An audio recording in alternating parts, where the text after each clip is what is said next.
कभी ऐसा लगा है कि आप वक्त को पकड़ने की कोशिश कर रहे हैं और वो मुट्ठी से रेत की तरह फिसलता जा रहा है? आज हम आचार्य प्रशांत की शिक्षाओं के जरिए समय को एक बिल्कुल नए नजरिए से देखेंगे। ये कैलेंडरों और घड़ियों से कहीं ज्यादा गहरी बात है। चलिए एक ऐसे सफर पर चलते हैं जहां हम समझेंगे कि समय का प्रबंधन असल में खुद का प्रबंधन है। जरा इस एक वाक्य में छिपी गहराई को समझिए। ये हमारी टू डू लिस्ट और शेड्यूल से कहीं आगे देखने को कह रहा है। ये कह रहा है कि समय के साथ जो हमारी जद्दोजहद है ना, वो असल में हमारे अंदर चल रहे संघर्ष का ही एक आईना है। बात बाहर कुछ ठीक करने की है ही नहीं, बात तो अंदर खुद को समझने की है। हम सबने ये महसूस किया है ना? वो एक लगातार बना रहने वाला दबाव, हमेशा घड़ी के खिलाफ एक दौड़। ऐसा लगता है मानो हम एक ऐसी रेस में हैं जिसे कभी जीता ही नहीं जा सकता। सोचिए, हम अपने दिन मीटिंग्स, डेडलाइंस और ज़रूरी कामों से भर तो लेते हैं, लेकिन दिन के आखिर में अक्सर एक खालीपन सा महसूस होता है। ऐसा क्यों है कि हम जितना ज़्यादा समय को काबू में करने की कोशिश करते हैं, उतना ही वो हमारी पकड़ से छूटता जाता है? तो अब यहाँ से कहानी एक बड़ा मोड़ लेती है। क्या हो अगर समस्या समय में नहीं, बल्कि हम में हो? चलिए एक पल के लिए अपनी नज़र घड़ी से हटाकर आईने में देखते हैं। टाइम प्रोफाइल, इस ख्याल पर जरा गौर कीजिए। ये सिर्फ इस बात का हिसाब नहीं है कि हम अपना समय कैसे बिताते हैं। नहीं, ये उससे कहीं ज्यादा है। ये एक बहुत शक्तिशाली औजार है जो ये उजागर करता है कि हम असल में हैं कौन। और यही है वो गहरी समझ। हम अपना समय कैसे बिताते हैं, ये हमारी असली प्राथमिकताओं का एक बिल्कुल साफ आईना है। ये हमारे मन और हमारी सच्ची इच्छाओं का एक नक्शा है, चाहे हम इस बात को माने या न माने। तो एक नज़र अपने कैलेंडर पर डालिए।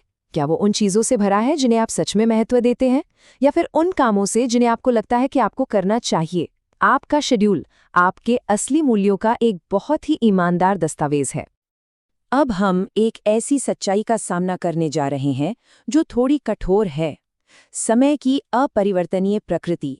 जिंदगी में कुछ पल ऐसे आते हैं जब हम इस सच्चाई से मुंह नहीं मोड़ सकते।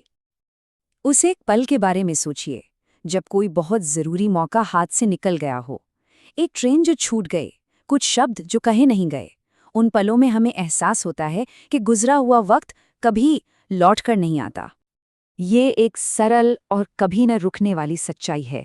हर एक पल जो बीत रहा है वो हमेशा के लिए जा रहा है। ये कोई कविता नहीं, ये हमारे अस्तित्व की असलियत है। अब एक पल के लिए कल्पना कीजिए, अगर किसी का पूरा जीवन सिर्फ 3 दिन का होता तो वो क्या करता? ये एक सवाल सब कुछ बदल सकता है। और यहाँ एक चौंकाने वाला विचार है। अगर आप एक वयस्क हैं तो उन 3 दिनों में से एक दिन पहले ही बीत चुका है। जीवन का 1/3 हिस्सा जा चुका है, हमेशा के लिए। हम अक्सर ये मानकर चलते हैं कि हमारे पास बहुत समय है, एक अंतहीन भविष्य हमारा इंतजार कर रहा है। लेकिन क्या हम सच में इस पर भरोसा कर सकते हैं? तो हमारे पास क्या है? एक दिन जा चुका है, 2 दिन बचे हैं, लेकिन उनकी भी कोई गारंटी नहीं है। ये हमें हर मौजूदा पल को पूरी तरह से जीने की एक बहुत बड़ी वजह देता है। अच्छा, अगर हम जानते हैं कि समय सीमित है, तो हम इसे यूं ही क्यों जाने देते हैं? आचार्य प्रशांत बताते हैं कि इसकी वजह एक गहरा भ्रम है, एक ऐसी गलत धारणा जो हमें सच्चाई से दूर रखती है। यहाँ एक बहुत दिलचस्प विरोधाभास है। देखिए, हम अपने चारों तरफ हर चीज को बदलते हुए देखते हैं, मौसम, रिश्ते, यहाँ तक कि हमारे अपने शरीर को भी। फिर भी हम अक्सर ये मान लेते हैं कि हम किसी तरह इस नियम से परे हैं, हम हमेशा रहेंगे।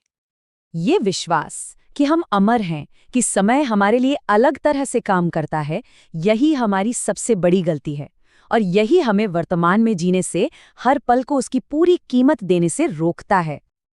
तो अगर हम इस भ्रम को पहचान लेते हैं तो हम क्या कर सकते हैं? अब हम समस्या के विश्लेषण से आगे बढ़कर समाधान की ओर बढ़ते हैं। ये समस्या को देखने का एक बिल्कुल नया नजरिया है। लक्ष्य अपने दिन में और ज्यादा काम ठूसना नहीं है। लक्ष्य उस इंसान को बेहतर बनाना है जो उन कामों को कर रहा है। समाधान सुनने में सरल है, पर करने में नहीं। ये 2 चरणों में आता है। पहले खुद को प्रबंधित करें, फिर समय अपने आप प्रबंधित हो जाएगा। ये कोई शॉर्टकट या हैक नहीं है, ये एक मौलिक सत्य है। और यही इस पूरी बातचीत का सार है। समय पर नियंत्रण कोई बाहरी लड़ाई नहीं है, ये एक आंतरिक यात्रा है।